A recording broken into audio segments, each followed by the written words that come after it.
In this experiment, we're interested to understand how frustrated people get under various different scenarios. Now, to do that, we can ask them to tell us on a scale of 1 to 7, how frustrated are you?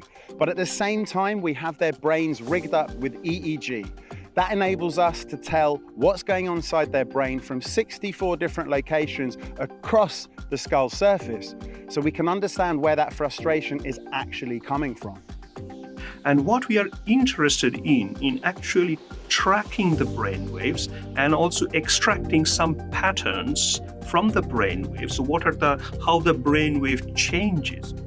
The human brain consists of 86 billion neurons.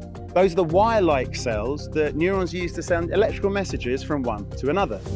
Now, those are networked up into an incredibly complex array, and at the moment that a person is imagining themselves in a frustrating situation, when the frustrating thing happens, we can look exactly what's happening in the brain then and the few seconds leading up to that moment. In the context of online shopping, the kind of frustrating scenarios we'll be evaluating are things like you come to put in your address, you type in your postcode, and for some unknown reason, your address isn't listed. So I probably do the majority of my shopping online, especially small bits here and there. Given the current pandemic situation, probably be doing more shopping online.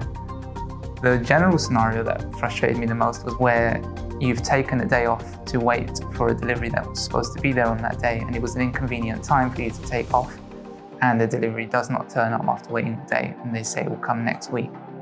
Amongst the most frustrating scenario agreed upon by all our subjects is when you've ordered some clothing for a special event, you've paid extra money to have it delivered quickly, but it still doesn't turn up on time. That seems to drive people absolutely up the wall.